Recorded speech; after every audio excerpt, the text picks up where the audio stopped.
Smoothie King's new lemonade lineup is here. Lemonade, lemonade, the Smoothie King way.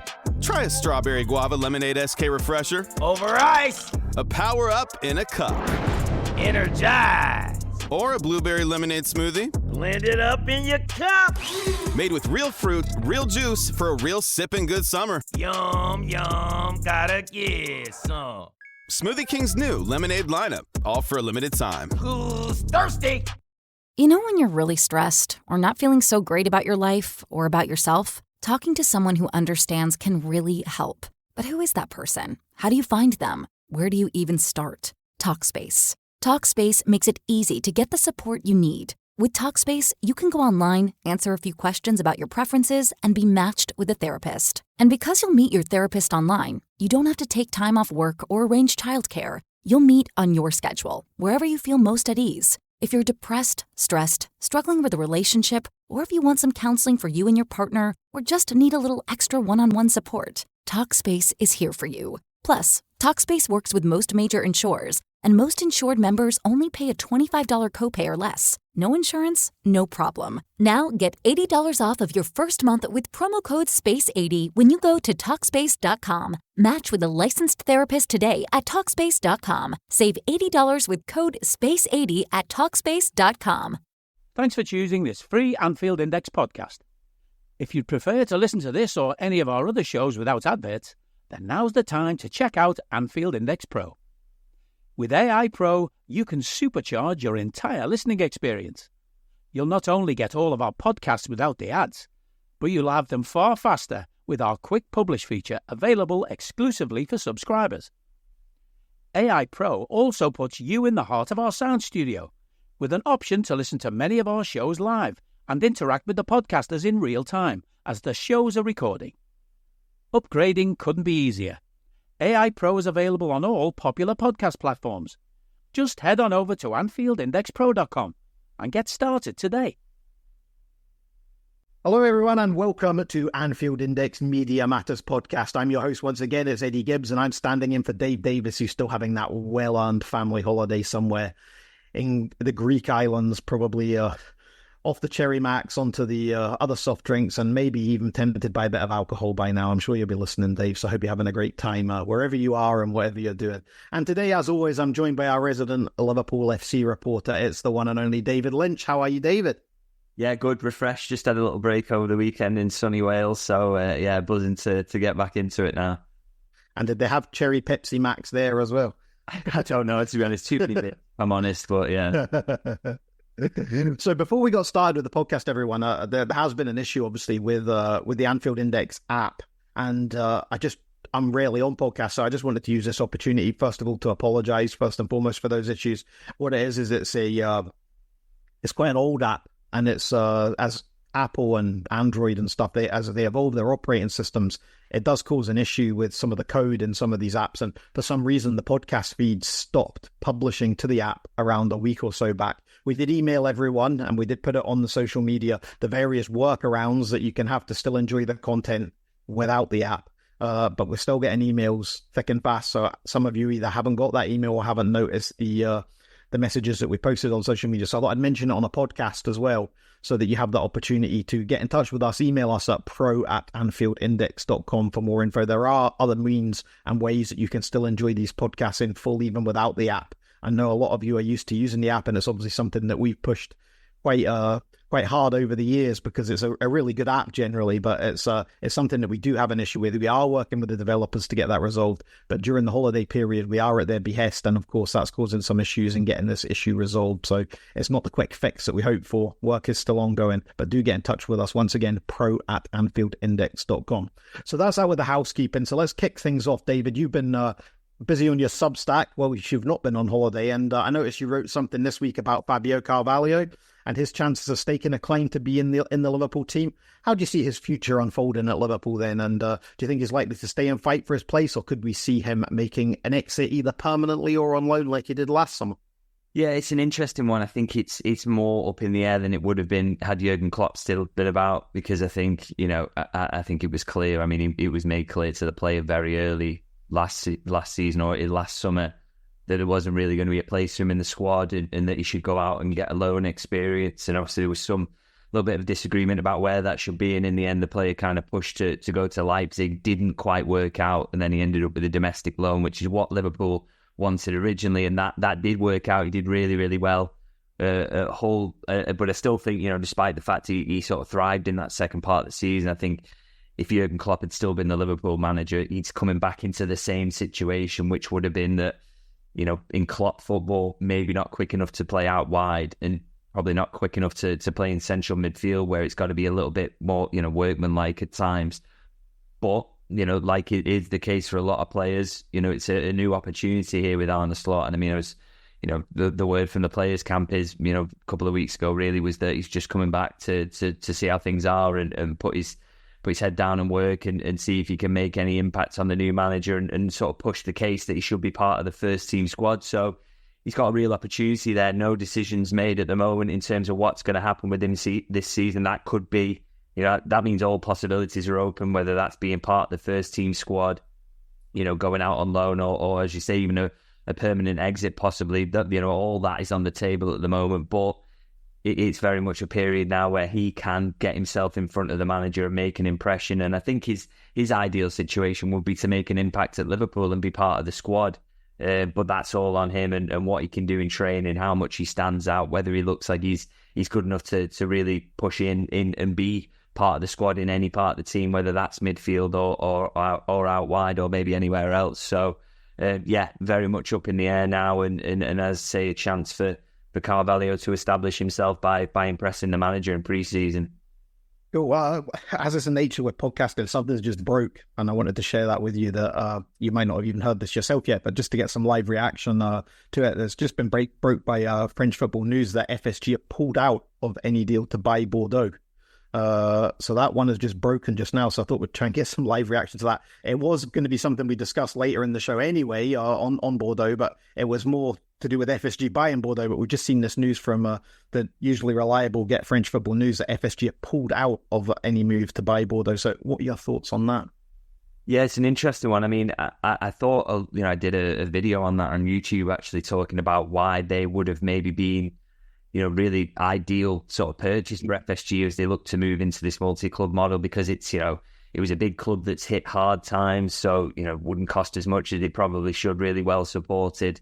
And a club with, there's a real chance to kind of transform their fortunes. It's in obviously a weaker league than Liverpool, so also opens up opportunities for players to be parked there. It is part of your multi-club model to develop them there.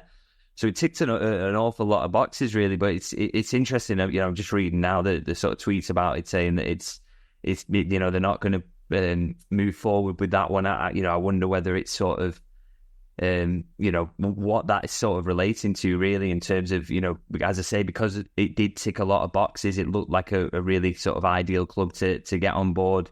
But obviously, something's come up and it's not kind of worked out. I wonder whether it's something to do with sort of the appeal process that Bordeaux were going through in terms of against their relegation to the third tier because of how bad the finances were, whether it's, whether they've found out that's not going to go the way they hoped or not. It's an interesting one, but it's probably more of a blow to Bordeaux really than FSG. Obviously, FSG will continue to look for that next club, that ideal club that they can add to the multi-club model. But for Bordeaux, obviously, they are in a bad way at the moment, facing relegation to the third tier, a lot of money pouring out of that club. The wage bill is much higher than it should be for a club at that level.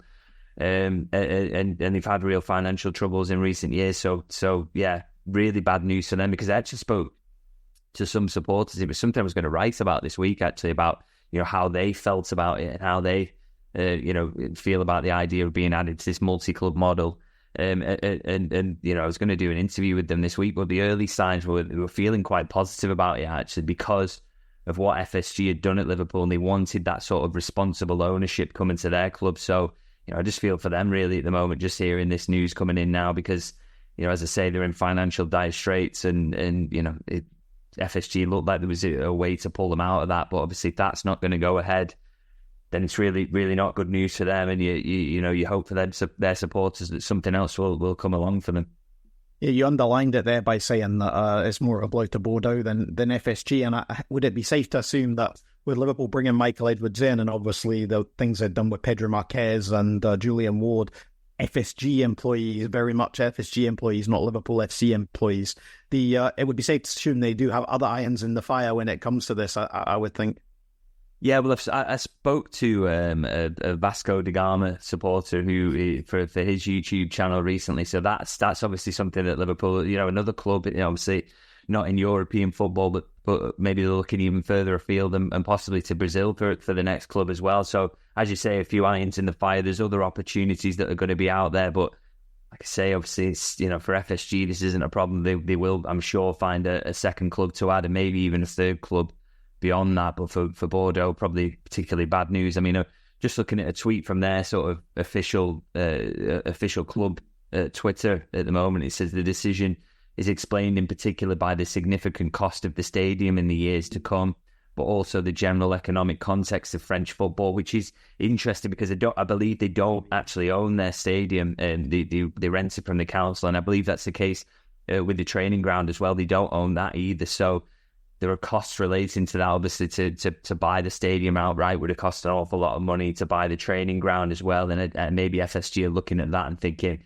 that's not going to be a sound investment relative to the money that we can actually make back in French football. Because part of the reason Bordeaux are in such trouble as well is because the collapse of the broadcasting rights deal a few years ago, that had huge impacts, and also COVID. And obviously French football in general is not it's not a huge money maker. Obviously you've got PSG there, who are a complete outlier. But, the broadcasting rights aren't massive. It's nothing like the Premier League in terms of that. So they obviously just don't think it's viable economically. But as I say, I just think that the big concern there is for a big club like Bordeaux, because, I mean, the only this amazed me when I was researching the video I did on it. They only last won the league in 2009. They won Ligue 1 then. They won the French Cup in 2013. Just not long ago at all. And now they're looking at this summer getting relegated down to third tier. So it's unbelievable, really. And as I say, you can understand it. Obviously, they've made clear that just doesn't make sense financially for FSG. That's clearly the message from Bordeaux, and you understand that. But for their supporters and the club itself, you're really concerned. Really, it doesn't look like good news to them at all. Yeah, for sure. Good luck to everyone at Bordeaux. Obviously, news that FSG are pulling out of this deal just broke there as we were recording. So we'll go back to our original agenda, and Liverpool have signed someone, we believe, or are soon to sign someone. I don't think it's officially been announced yet. And in the interest of butchering names, David may be better at this than me, but we'll call him Rio, and the surname looks like it's Ngoma, but I don't know how. You know what? I was doing a video on this, and I looked up some Chelsea FC TV or whatever it's called, some commentary, and I believe, the commentator said Rio Ngumoha. Oh, so Ngumoha. That's what the commentator said. So that's what I went. Wow, Ngumoha rather than Ngoma then. So Ngumoha we'll go with. So on Rio Ngumoha, do you think there's this thing? I don't know how your conversation went on this other video. Did you think this is something that we as Liverpool fans should be excited about? And there was some rumours, I believe, that were then rebuffed about how this chap was coming in and sort of going to blow away Liverpool's academy wage structure. But I think that's been denied since then. So I don't know how it was denied or whether it's just rumour. But what are your feelings on this situation?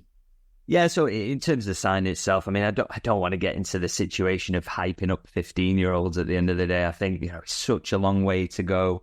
Even if they make their debuts quite young, it's still a long way to go to Liverpool's first team and being a regular impact in that. And you don't want to put too much pressure on these kids' shoulders because they really are just children, aren't they? I mean, he's still in school. And so the idea that I don't want to get too much into, as I say, just hyping them up and saying that, he's going to be this, that, or the other. But I think the things you can talk about and the things we should talk about is that very much in keeping with Liverpool's sort of improvements they've made in terms of recruiting domestic talent recently. That's a big thing in a post-Brexit world. They've had to be better at doing that, and I think we've seen real steps taken.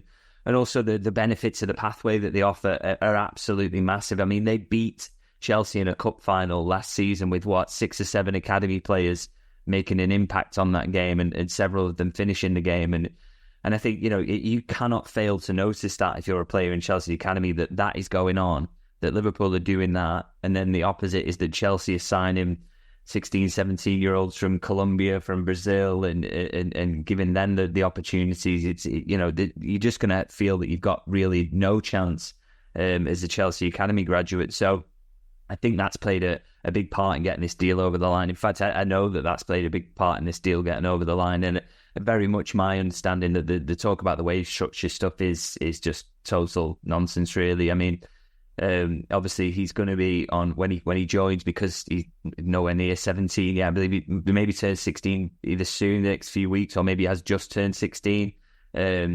But he will be on a scholar's contract until he turns 17. And the whole thing about the youth wage structure at Liverpool is that when you sign your first pro contract, you cannot earn in that first pro contract, and you can't get that till you're 17.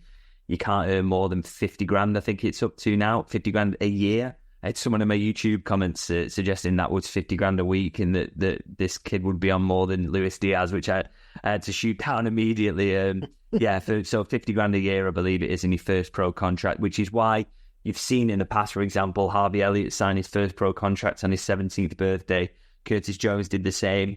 And then they signed new contracts relatively soon after that, because Liverpool said, well, you've made impact to the first team. You've earned it. We're going to bump your wage up to more of a sort of footballer's wage, I suppose. So that's Liverpool's wage structure. So the idea that they broke the wage structure to bring Ngumoha in is total nonsense, as I say, because that wage structure relates to when he turns 17, which is a long time off for him. So any break in that wage structure would have to happen when he turns 17. And as I say, we'll only be on a scholar's contract until then anyway. So it's nothing to do with money. And I wouldn't be surprised if that suggestion has very much come from the Chelsea side, because they're hurt about what's happened. They've lost a big talent. It doesn't look good for their academy. They're losing staff from the academy at the moment as well. They're totally ripping that up, which I think for an academy that's done incredibly well in recent years, you have to say, in terms of creating top class players, it seems madness to me that they're ripping that up, and they've put themselves in a situation where they can lose a player like this. But I think, that brief to me very much seemed like lashing out and kind of not happy about what's happened. But, I think for Liverpool, looks like a bit of a coup and proof that they're doing really good things, in terms of the academy at the moment. And long may that continue, because, there's nothing really more exciting than seeing young players coming through and seeing them taking those last steps into the first team. Yeah, let's hope that one gets announced, and if the lad comes good, then we'll all be looking back at that with Chelsea. And Liverpool have done it before, obviously. Just on that, sorry, in terms of announcement, I probably doubt that there will be one, because of his age and probably Liverpool, they don't kind of operate that like that at youth level. I think it'll be just, quietly. The first time you'll see him is maybe in an under-18s game at some point next season, and that'll be the first sort of glimpse we probably get of him. Yeah, I do remember, like, in previous years when it was either Ben Doak or Trey Naoni, and these and was the chap that they bought from the defender they got from West Ham last year as well. There was photos that materialised with, not even with the shirt, I think it was just with a backdrop at the AXA, and it was just something like that. And we would find those, but those photos seemed to materialise months afterwards. You know what I mean? It was maybe something that the player had taken themselves rather than anything that the club did officially. So maybe we'll see something like that in due course. So let's get back to what's happening on the ground then. And obviously Slot's now had some training time with the players, and there's been lots of videos and interviews surfaced, and mainly short things on social media about Slot's approach to training. But there was one thing that sort of stood out, was some videos with the players slapping each other. What are you hearing about how the players are finding these methods? And I mean, have you had a chance to hear anything about any of the new coaches and how they've done or thought so far from what they've done at AXA since the players returned?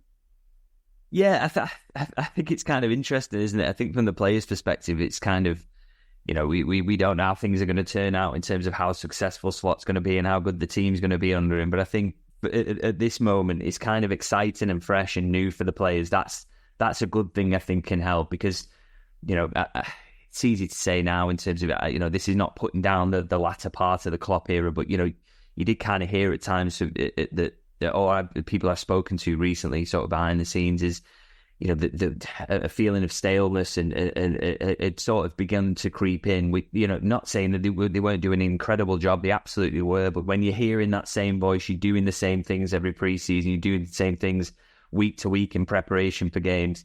Sometimes it can just be a good thing to freshen things up, and a little bit of change can be good. Now, whether that change ultimately ends up being a positive and a good thing, we don't know. But I think definitely in this short-term period now, it's going to be a bit more fun for the players and something interesting and new to sort of get the teeth into, which can always sort of help and you get a sort of fresh environment. And again, someone I spoke to the other day saying about that the coaching staff feels younger now and fresher. And I think, again, that's something that will help create that positive environment really early doors in pre-season. So hopefully we see some benefits for that. But it's nice to see them doing new things, new exercises. I mean, they've changed how they did the kind of lactate test that was done in a slightly different way as well this summer. So all these little changes, it kind of re-engages players and gets them ready to throw themselves into something different and maybe gives them a little bit of an edge in this early part for the preparations, because they're trying to prove themselves as well to a new manager. So I'm sure that will put a little bit of zip into training as well. So all sounds kind of positive from what I'm hearing, but I probably expect nothing less at this point. I mean, it's not until things start to turn in terms of results that you get whispers about this, that, or the other not being positive. So I largely expected that, but it's it sounds like everyone's happy and enjoying trying something new out, really.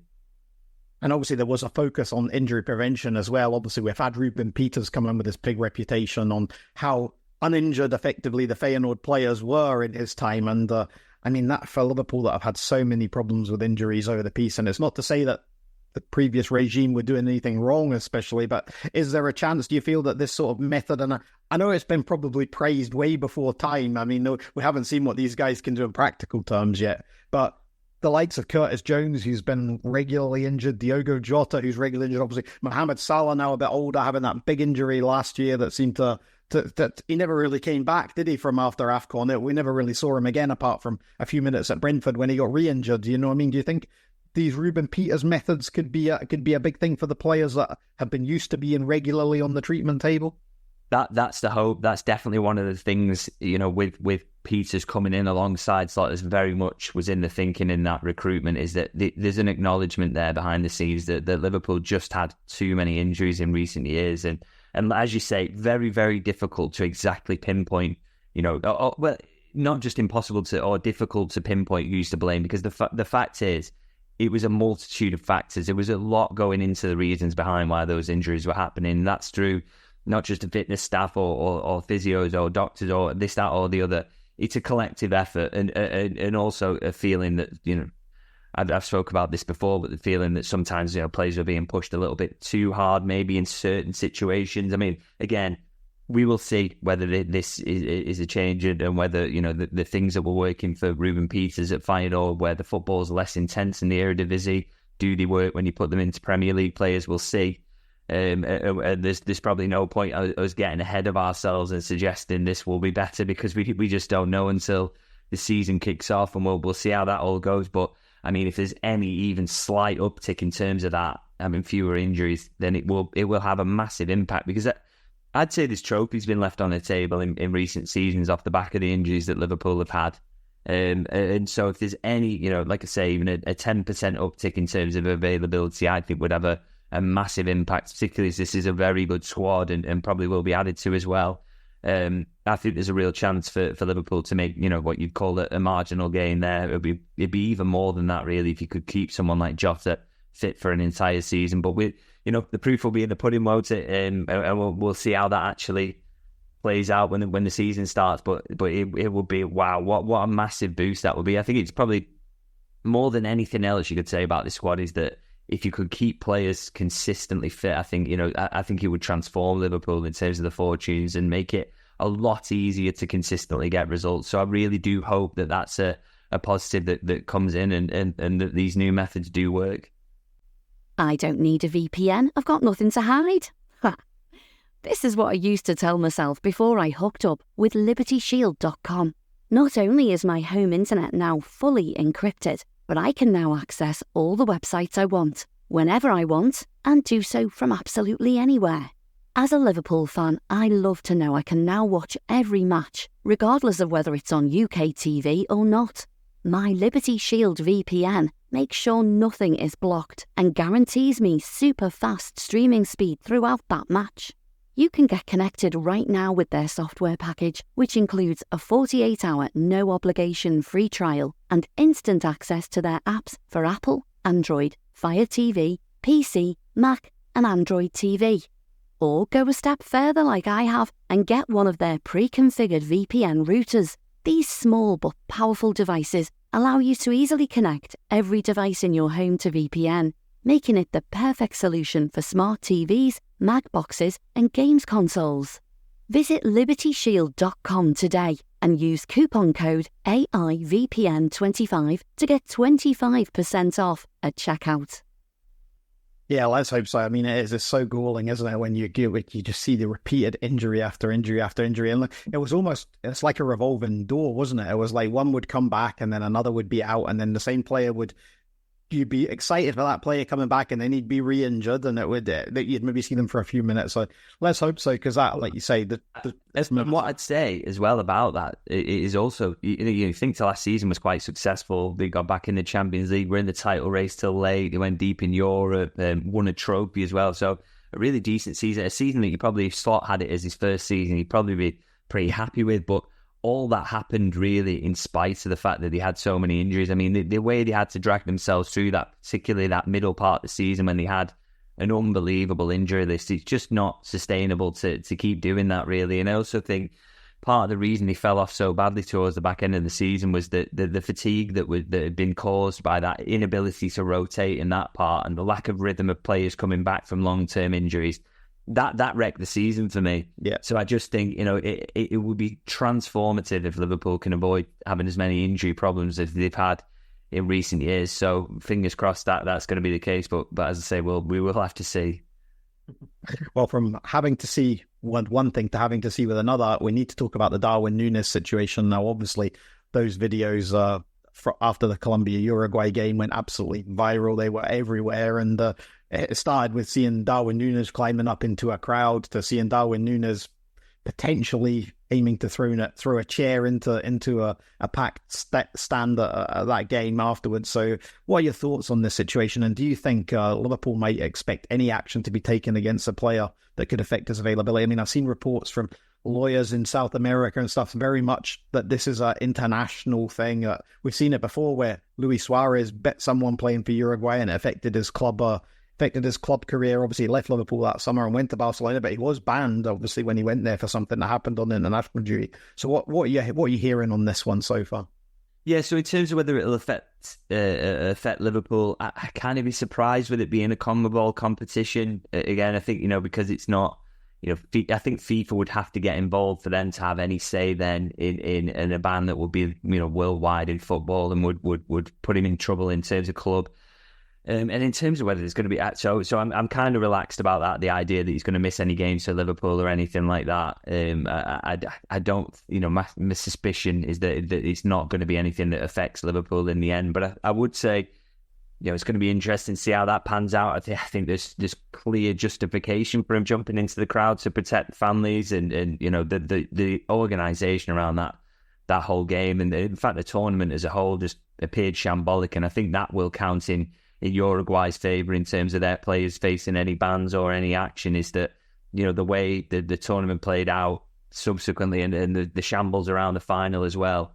I'm not sure that, CONMEBOL would like to put any more heat on themselves by starting to ban players when it probably puts a bit more of a spotlight on how poor the organisation around the tournament in general was. But we will have to see on that. As I say, I think Liverpool's stance is that they just want to support the player and they'll see what happens after that. But as I say, I don't really think that there's going to be any sort of consequences for Liverpool, and in terms of whether he faces a ban for Uruguay or not, that's just something we'll have to wait and see and see the CONMEBOL's reaction to it in the end. But there's clear justification there for what happened, and I think CONMEBOL have been shambolic around this. So yeah, it's a really interesting situation, but just very much a wait and see on that one. But yeah, it's not a good situation, not something you want to see either. Yeah, the optics are terrible from a Liverpool perspective, and from a football perspective in general. With the USA supposed to be hosting the World Cup, obviously in 2 years as well, for events like this to happen. I just think that US sport just doesn't have this same tribalism as such with the fans, in terms of that they don't tend to segregate crowds even at their big events. You know what I mean? It's not like the NFL, the major baseball league and the NHL and stuff like that. Fans just go to the stadium and sit wherever. You know what I mean? We don't. Is it a lack of understanding perhaps to the traditions and the core values of soccer/football, do you think? Yeah, I think it's absolutely that. And I think, they could really do with sort of getting some European expertise in there before the World Cup happens, to sort of, how do we arrange this, or just, well, I say European expertise. I mean, South America, they've probably a pretty good idea of how tribal football is. So, that should have been more, they should have had more help around that. And I guess, for me, for CONMEBOL to just hand that over, the security and to the US stadiums, and think that it's going to be fine, or they don't need any help with it. These organisations have got to work collaboratively to come up with solutions to situations like this and avoid it happening. And at least if there's any upside, and you say upside, but if there's any upside, it's that these things have happened now, and they can take lessons from this, and hopefully the organisation around the World Cup is better. But it absolutely has to be as well. It's it's shocking, really. The World Cup's an even bigger tournament than that. Going to be more fans around, going to be more, the stakes are going to be even higher. So they really have to do a better job and really learn from this, because you can't be seeing a repeat of that in a World Cup. No, absolutely. So we'll come back to I'm kind of packaging up some of the listener questions here to kind of throw them all at you in one section. And as promised last week, we'll discuss the Euros and the Copper at the end. Obviously, David had predicted that England would win the Euros. I'm just teasing. I was panicking there. So transfers, your favourite subject. Now, Liverpool obviously have this Rio thing that we spoke about earlier. There's rumours on that one, and as we say, we don't even know if that will officially be announced. But it's very quiet now. Other clubs are starting to talk, and now that the tournaments are over, we may as sort of expect a bit more talk around Liverpool. There has been a couple of things happened this week already. There was Romano with his talk about Mark Guéhi. Obviously, Crystal Palace's Mark Guéhi's been away with England, and then that was quickly contracted by Romano as well. So he's going to be in the right camp one way or the other. It's like a clock always being right once a day.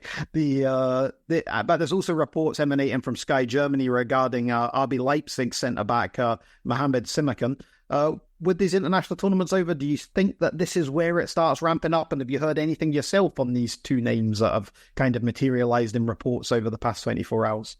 Yeah, so I like I said, I think I've said this before, I very much take Richard Hughes' word on this, that, the tournaments have had an effect on transfer business. There's going to be a sort of late summer explosion of things happening. I don't think Liverpool are immune from that, so I think that's going to be the case, because I'm still very much of the belief that I think Liverpool, they do need some outgoings to get some incomings. That's not in terms of money. The money is absolutely there, but the squad is very big. They've got cover in a lot of positions. They really, really are well stocked. And there's a lot of talk about interest in certain players. And I think if that materialises, things start to move, to get some outgoings, then they'll need to strengthen in certain positions. But I do think that's a big part of what Liverpool need to do. So they're as reliant on other clubs coming in and moving for their players as anything else, really. So I do think that's a big part of it. And in terms of the two players that have been linked, Guéhi, it's been floating around for a little while, but if I'm honest, and again, it's just a little bit of a feeling for me, I've never really been encouraged on Guéhi in terms of that. That's definitely someone Liverpool are looking at. And I would also say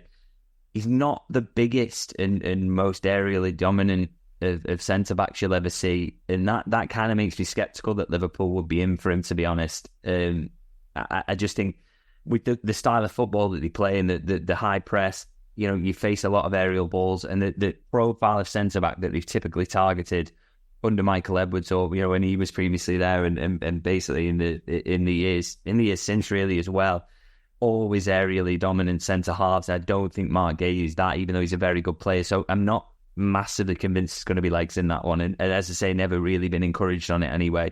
And Simakan, again, I've not personally heard anything on this one. Centre half / right back. I think right back for me, is the area in the squad of least concern. I think it's probably the last position out of literally any position I would want to sign in. But again, if he can play centre back and right back, it makes you think, if there's a situation around Joe Gomez develops, if there's any truth to those suggestions he might be going anywhere, then maybe that's something to look at. But again, slightly sceptical about this one at the moment. I'm sure because of the club he plays for, is very much a player that Liverpool will have watched multiple times, but it has the smell of agent talk to me at the moment that he would be anyone that Liverpool would be aggressively pursuing, to be honest. So slightly sceptical about that one. And to be honest, I feel more than ever, really, this summer has felt like there's been links that have been coming out that have been total nonsense, like more than ever, really, and sort of picking up, getting some sort of head of steam behind them. But I think it's because we're kind of starved of links or anything going on at the moment. But I'd just be really wary of buying into any of them, really. I think, I think Liverpool will strengthen in certain positions this summer, but I do think it's contingent on departures, and I do think the way they operate, and because Michael Edwards is back, we will not probably hear a sniff until it's nearly done. Because and that's a shame for me as a journalist, and I have to admit that I absolutely don't know everything, not even close to everything. I just know something sometimes, and I get to sometimes a source will give you something, or you come across something. That's how it works. So I'm happy to admit that. But it makes it even more difficult when Michael Edwards is around, unfortunately for us. But it's the lack of links is not, I would say, not anything to sort of worry about or be too concerned about. Things will happen, I'm sure, but it's just the way. I would treat a lot of the links that are coming around at the moment with a little bit of skepticism, if I'm honest, because there's a lot of situations where agents are trying to push the idea their client might be of interest to Liverpool, because that will kick other clubs into gear. So treat most of the links with skepticism, I would say, and I think the true links will probably start to bleed out a little bit later in the summer, to be honest. Yeah, I think you've nailed it there, and it's not like a situation where other clubs are doing loads of business. That's the perception of the Liverpool fan base, and I think it's because of things that have happened with Liverpool in the past, like the Caicedo thing last year and the Lavia thing last year, that there's this perception that Liverpool don't do any business, which is just absolute nonsense, obviously. But Liverpool do business very differently to a lot of other clubs. Obviously, Chelsea have signed about 8 players already this summer, but a lot of them even aren't going to strengthen their first team. They're going to be guys that come in and boost the squad, may come to something, may be sold in the future. Man United are obviously the only ones that seem to have done a non-PSR type deal, because everything in the first month was all PSR related, whereas Man United have just done this deal for Zerkzee, obviously, who looks like a non-PSR deal. Is actually a genuine transfer with a genuine price. So it's not like there's much going on in the wider sphere. And of course, we have had these international tournaments. You alluded to what Richard Hughes had said, and as you, me, everyone at Anfield Index, we're all part of this circus. You know what I mean? It is very much what we need in the summer. This is how our businesses operate. And as freelancers like you, as companies like ours, we have to have transfers because they are literally all we have in the summer. And with all due respect to international football, it doesn't drive the engagement and the interest from the fans as much as Liverpool transfers, Man United transfers, Chelsea transfers do. So like you say, for you, it's unfortunate that in some ways that Michael Edwards has come back, because you get so little. And when you get so little, it gives you so little to talk about. So that's why every week, listeners, we have to ask David about these spurious links that crop up, because it's all people have to talk about, and it's what people want to know. So that's why I asked David this, and David comes back with his usual answers that it's someone that Liverpool might have an interest in because he fits a profile. You know what I mean? So we can't, if we've not heard, what more can we really say? So there's definitely a media circus that goes on. Obviously, Fabrizio Romano is the chief ringleader of that, and that's why he is the one making all the big bucks from these links, and that's why he creates them, or he backs them up, and then he denies them, and and it's all a spin. It's like a spinning wheel that a hamster's running on.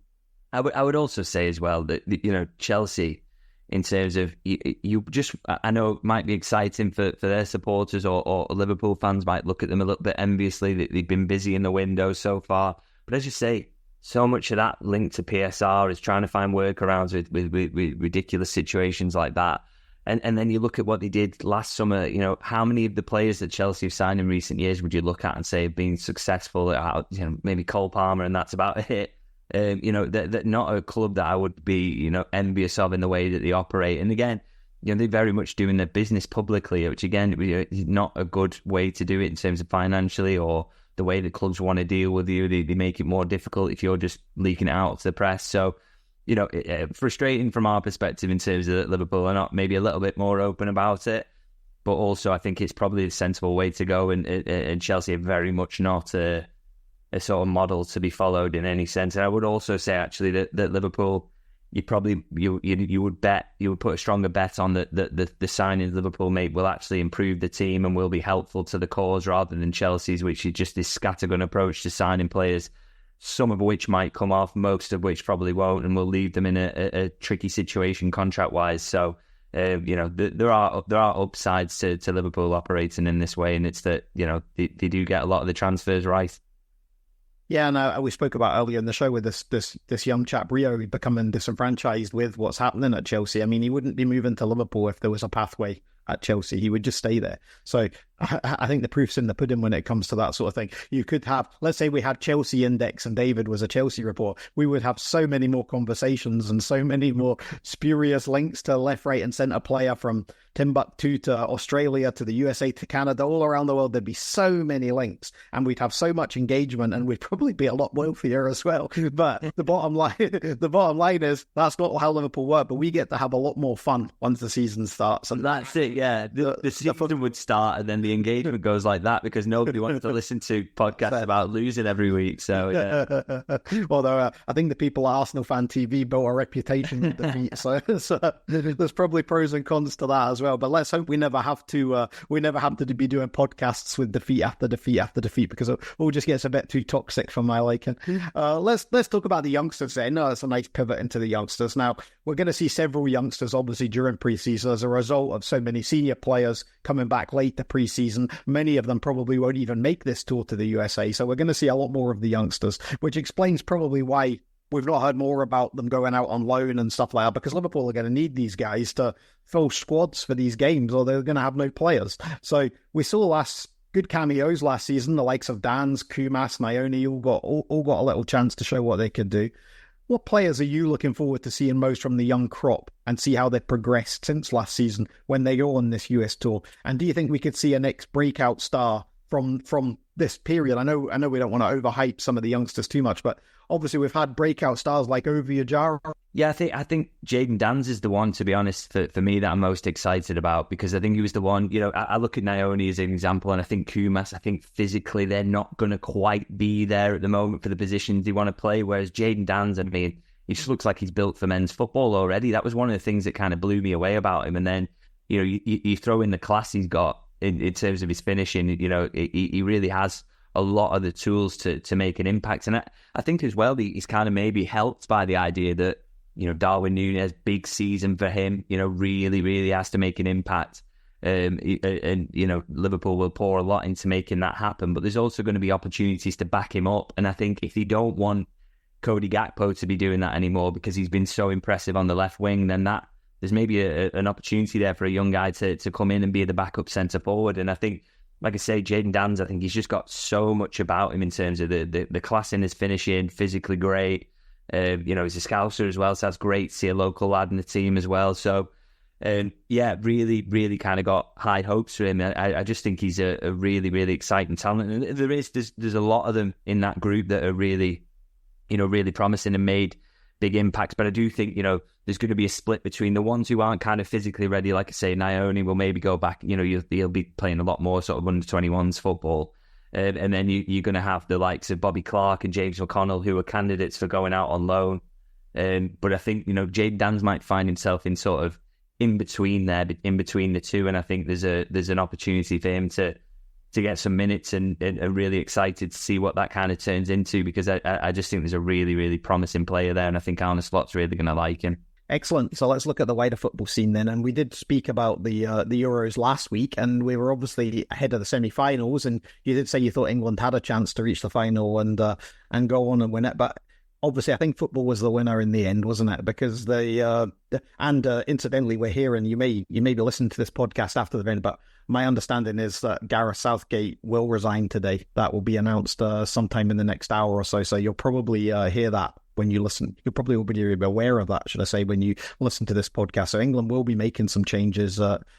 But what are your thoughts on England's tournament and on the final in general? Obviously, we saw a couple of breakout stars on the Spanish side with Yamin Lamal and Nico Williams, probably the two that are most at the forefront of people's thoughts on the back of this tournament. Obviously, those well, certainly one of them will be locked down at Barcelona for a generation, and the other one is tipped to go to Barcelona as well. So that could be their sort of rebuff to Real Madrid and the powerhouse that are there. So Barcelona could be making a comeback in that sense. But what are your thoughts on the Euros in general? I mean, there's been a lot of stuff obviously come out on the back of England's performance and Southgate. I mean, I saw some stats on XG that England had less XG than I think, was it Denmark? It was like someone who got knocked out earlier in the Croatia. Was it Croatia? Someone who got knocked out far earlier in the tournament, and some of the stats are pretty damning. I mean, they had less shots on target than 14 other teams or something in the tournament, and it was quite scary, really, because it shows what the stats don't always tell the full story, obviously, but it was quite damning numbers from England's campaign.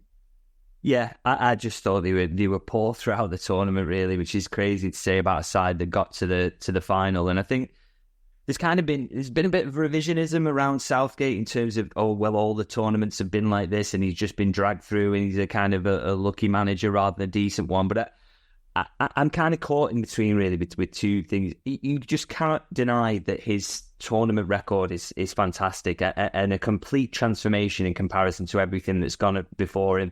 So clearly there are huge benefits to creating a positive environment for your players and making England something they want to do and be part of. So absolutely you have to praise him for that, because his tournament record, he will go down as the second greatest England manager of all time, just undeniable. But I do think this was the tournament more than any other previous one, where they have played well in previous tournaments under him. I think 2022 in Qatar actually probably the best tournament performance, bizarrely, in terms of actual performances on the pitch. But I think the big change this time is this was the tournament where his sort of shortfall tactically was really, really underlined. He never, ever at any point in the tournament had a plan to progress the ball from the back to the front. That was consistently England's issue, and he never solved it. In fact, he briefly kind of solved it in the way that the 3-5-2 that he implemented. The semi-final, that was England's best performance for that reason. It actually helped them move the ball through the thirds, I thought. And then he ended up scrapping it for the final, didn't he? He kept with it the players that could do a 3-5-2, but moved back to that 4-2-3-1. And I thought he just kept through up all the same issues, really. So I think what England need now is, now that positive environment has been restored, people want to play for England. I think England fans in general have got back on board with the national team, which again is helpful. I think they need someone now who is a little bit of a better tactician, who can just make a better team out of this squad and take all the benefits of the foundations that Southgate has left. And I think people will argue that he's wasted this group. I don't agree with that at all, because I think more talented groups have played worse at major tournaments than in general under Southgate, and his record is just inarguable. But as I say, I think it's maybe time for them to move on and get a better tactician, one who will make better use of Trent Alexander-Arnold, for example. And I think if England do that, then they're really well set to maybe eventually win a tournament in the next few years, because that squad is still very young and still very, very good. But as I say, I think Southgate can lead with his head held high. But it's maybe time for someone else to take on the mantle, and maybe someone who's a little bit better at setting a team up will get a little bit more out of this squad. In defence of him, you have to say, obviously, you've mentioned his record's great, but I think the people that expected him to turn into some sort of attacking football guru, that was never going to happen. It's not how he's ever worked in football before as a manager, either at club level or international level. He's very much been the FA's go-to guy, and he's done amazing with from where England were. I mean, let's not forget, he took over when England were just knocked out by Iceland and in the Euros, and Roy Hodgson was making up all sorts of excuses for why that was the case. So I think we have to give him some respect in that sense. As Liverpool fans, obviously, we're very disappointed in the way that he's used one of the best players in the world in Trent Alexander-Arnold. He's never really had a plan on how to use him. It's like he's never really trusted him. I think you said that last week, but it's just one of those things. It's an enigma to us as Liverpool fans. We can't understand it. And I think the indictment there is that after England equalised, they basically reverted back to the tactic they had. When they needed to score, they went and got the goal. Then they reverted back. The substitutions he was looking to make were Shaw to go off for Trippier, which made sense, I suppose, because Shaw's been injured and he wouldn't have managed extra time. And then I think he was looking to take Bellingham off, who had cramped up, to bring on Conor Gallagher. So he was very much looking to contain and get into extra time. And then he'd have got the extra subs and maybe look to bring his penalty takers on. So maybe we would have seen Trent for a few minutes, or Ivan Toney would have come on. That seemed to be Gareth Southgate's plan. It didn't seem to be to use that momentum from that brilliant Cole Palmer goal to then go and score again and try and win the game in normal time. That didn't seem to come into Gareth Southgate's thinking, but nature, nurture, it very much seems that that's Gareth Southgate's mantra, and that's the hill that he chose to die on. Yeah, but I kind of feel that the attacking football thing, or the negativity stuff, is kind of a red herring around Southgate in this tournament, because I just consistently think, I will bang on about this, is that it wasn't necessarily about, this is a negative manager, being negative. I think, because I look, as I mentioned in Qatar, I mean, England scored 6 and 3 in a couple of the group games. So they win the quarterfinal 3-0, the last 16 game 3-0 as well. So, I don't agree sort of generally with the idea that Southgate's this really negative manager. I mean, they smashed sides in qualifiers as well pretty regularly under him. But I think England's biggest problem, it really was, to me, it's just an inability to progress the ball from the back. I mean, what consistently happened after the equaliser as well was that they still had the same problem of just going long through Pickford, just going long. And that, you can say that's partially instructions from the manager, and I've no doubt that's part of it. But I think the reason he did that is because he never had a way of working the ball through the midfield. And that is something his England teams have actually been okay at in the past.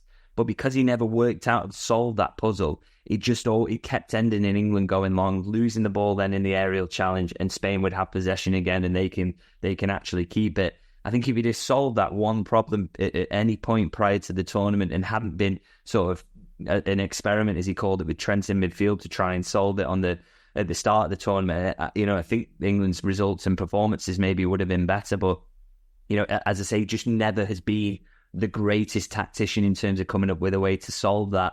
And because he never, he didn't manage to solve that issue, that sort of summed up England's problems. He kept giving the ball away, and then they go on to lose, and deservedly really to the best team in the tournament. But it's that for me, as I say, is the thing, is what they need to look for in the next manager is someone who can just understand the tactical elements of the game a little better. He's better at implementing them, and knows that basically the entire game of football is about creating numerical superiority in the middle of the park, and if you can do that, you'll win more games. But I never felt like Southgate really appreciated that.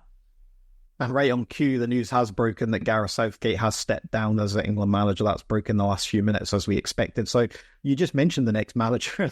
It's like 1 in, 1 out. What are you thinking there? Do you think England will look to go English again? I mean, I know names like Graham Potter and Eddie Howe have been mentioned, but England have tried with foreign tacticians, great managers in the past, like Capello and Eriksson. Where do you think they might go next?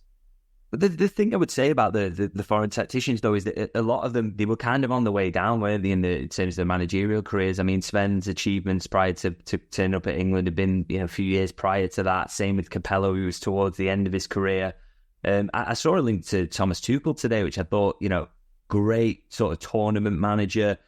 You can absolutely, the positivity that's still there. I'm sure he will turn it toxic eventually, but if you can get him in a 2-year tournament cycle, it doesn't give him enough time to do that. And he is undoubtedly, in cup competitions, a very, very good manager, a smart, shrewd tactician. And you give him a team like that, I'm sure he will create a balanced, hard to beat side. So I really kind of like that link, really, as someone who would, help this team take the next step tactically.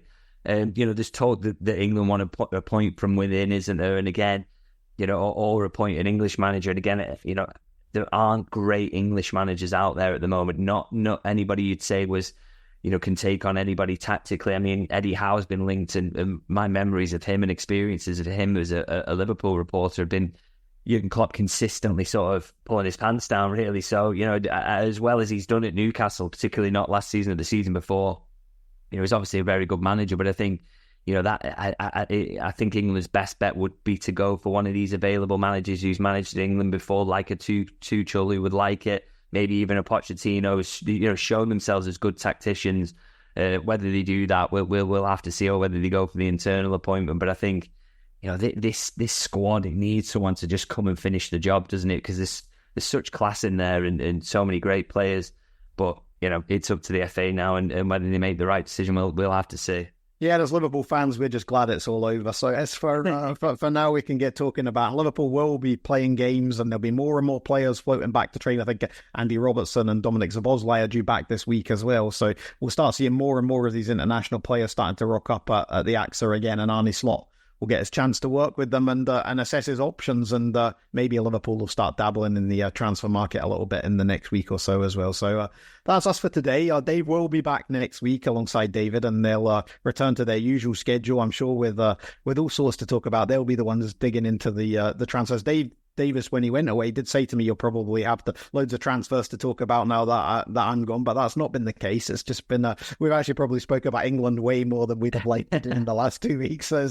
But we can put that to one side now. So all that remains is to thank David for his time today, and remind everyone that David is on Substack now. He's working fully freelance, and I did promise David I'd put some stuff in the email last week, which I forgot to do, so I will make a point of doing that this week. So when the email comes, there'll be a little plug there for David's Substack. I did put it in the synopsis for this podcast last week, and I'll do that again today. We'll do that as an ongoing thing, so that you've got an opportunity to look at the notes for this podcast and make a point of signing up to David's Substack, and hopefully that continues to grow for him as transfer news break and Liverpool get back to playing some games, because there's been some excellent stuff on there so far. He's only at a very primitive level with it, where he's just starting to kind of dabble in the odd article here or there, and I'm sure he'll ramp that up as the season gets all the closer. So thank you as ever to the wonderful David Lynch. Thank you, Eddie. Great work subbing in for Dave as well.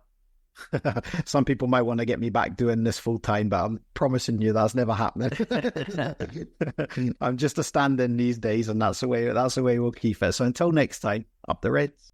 We hope you enjoyed listening to this Anfield Index show. Please be sure to subscribe to our channel so future podcasts find their way to your device automatically. There's nothing quite like fan engagement, and we'd love to know what you think of anything discussed on this show.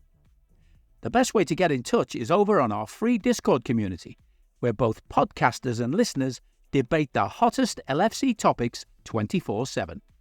Sign up free now at AnfieldIndex.com/Discord. You won't regret it. You can also follow us on Twitter at Anfield Index, and find us on Facebook by searching for Anfield Index.